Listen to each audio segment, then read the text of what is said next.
Haleluya!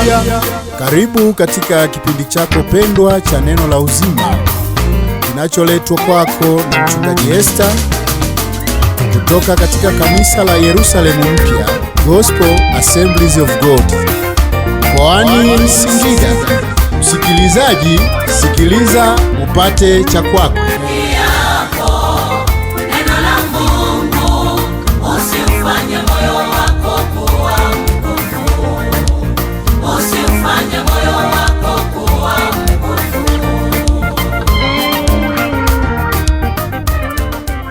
Bwana Yesu asifiwe. Mpendwa wetu, msikilizaji na mtazamaji wa chaneli yetu ya JM TV, katika kipindi chetu pendwa cha kujifunza maneno ya Mungu. Niliyoko mbele yako naitwa Pastor Esther kutoka kanisa la Yerusalemu Mpya Living God Worshipers lililoko Singida Ititi. Basi nitaomba kwa ajili ya neno la leo. Baba Mungu uliye chanzo cha uzima na baraka tele, asante kwa uaminifu wako na uzuri wako. Tazama Baba, umetuchagua wewe, sio sisi tuliokuchagua, lakini umetuchagua ili tuweze kuzaa matunda. Saa hii tazama, yuko msikilizaji, yuko mtazamaji anatamani kusikia kutoka kwako. Tunaomba chakula kinachoshuka kutoka mbinguni, maana umesema chini chakula kishukacho kutoka mbinguni mtu ale ili asife. Baba, tunanyenyekea mbele zako ili wewe uweze kuinuliwa tutakapofanana matendo yetu na maneno yako. Katika jina la Yesu Kristo mwana wa Mungu aliye hai, naomba yote haya na kuamini, amen. Mpendwa mtazamaji na msikilizaji, siku ya leo tutajifunza neno ambalo katikati ya maneno ya Yesu aliyoyazungumza, nalo lina ujumbe unaosema kwamba Yesu alisema sisi tumekuwa rafiki zake. Sasa tutaona ni kwa namna gani tunakuwa rafiki wa Yesu ili tuweze kufurahia mahusiano yetu na Mungu. Tutasoma katika Yohana Mtakatifu sura ya 15 mstari wa 14. Biblia inasema, ninyi mmekuwa rafiki zangu mkitenda ni waamuruyo. Amen. Bwana Yesu amezungumza maneno haya, alikuwa anawaambia wanafunzi wake ya kwamba yeye anatuamuru sisi njia ambayo anatamani tuifuate. Kupitia hiyo njia tukifanya vizuri, tukitii na kuifuata, tunakuwa rafiki zake. Sasa tuone anayotuamuru Yesu ni yapi. Haya tunayapata kwenye Yohana Mtakatifu sura ya 8 na mstari wa 31. Nitasoma kwa jina la Yesu. Biblia inasema, basi Yesu akawaambia wale Wayahudi waliomwamini, ninyi mkikaa katika neno langu mmekuwa wanafunzi wangu kweli kweli. Amen.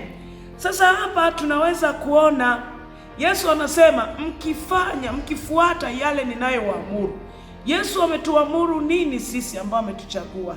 Yesu ametuamuru sisi kuweza kukaa katika neno lake, kuweza kuwa wanafunzi wake.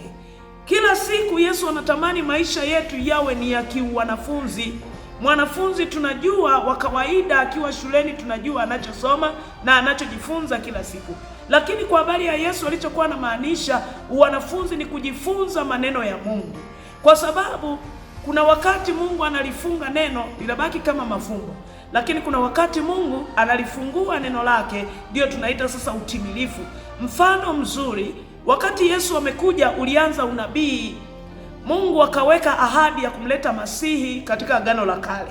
Yesu alipokuja sasa, wale ambao walikuwa wamekaa kwenye neno la Mungu wanaisubiri ahadi ya ujio wa Yesu ndio walioweza kumwelewa Yesu na kumpokea, kwa maana kwamba wao walikaa wakingojea ahadi.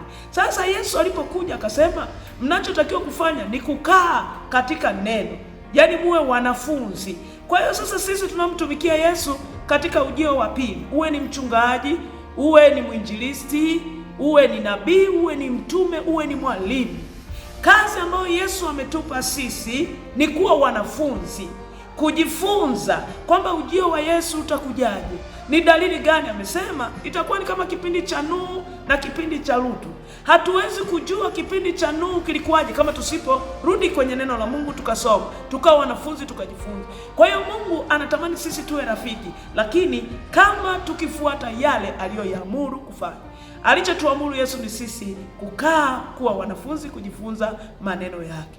Inawezekana kila siku ukawa unajitahidi kufanya ibada. Kama hulijui neno la Mungu, hiyo ibada unayoifanya haimpendezi. Fanya ibada sawa sawa na neno la Mungu linavyotaka, na hiyo ibada itakuwa ni ya thamani mbele za Mungu, kwa sababu anasema yeye Mungu ni roho, na waabuduo yeye imewapasa kumwabudu katika roho na kweli. Ile kweli inapatikana kama tukikaa kama wanafunzi kwa Yesu. Amen. Baba Mungu, ninakushukuru kwa ajili ya ujumbe huu. Asante kwa sababu umetusaidia kwamba unatamani sana sisi tuwe marafiki wako. Tukisha kuwa marafiki, kila kitu kiko sawa. Hakuna mahali tutatembea tutajuta, hakuna mahali tutachoka. Ninakushukuru kwa sababu ya ujumbe huu. Asante kwa ajili ya kila aliyesikiliza na aliyetazama. Baba, hii ni mbegu umepanda. Ninashukuru kwa sababu hii mbegu itakapomea, sifa na utukufu vitakurudia wewe. Baba, ninamwacha kila mmoja mikononi mwako. Ninaomba ukamwongoze kila mmoja aliyesikia hili neno likazae matunda, Bwana. Roho za watu zikatafute kukujua wewe, zikatafute kuwa wanafunzi, zikatafute kutafuta kujua ile kweli kila itwapo leo. Asante kwa sababu utatetea kila mmoja mwenye changamoto mbalimbali. Maisha ya kiroho ya watu utawasaidia, na maisha ya kimwili ya watu utawasaidia. Lakini zaidi ya yote, tunaomba utupe kiu na njaa ya kutafuta neno lako la kweli, katika jina la Yesu Kristo, mwana wa Mungu aliye hai. Meomba haya yote na kuamini. Amen. Basi penzi mtazamaji na msikilizaji wetu wa TV yetu, ukitaka kutupata, kuna mawasiliano utaona yanapita hapo chini.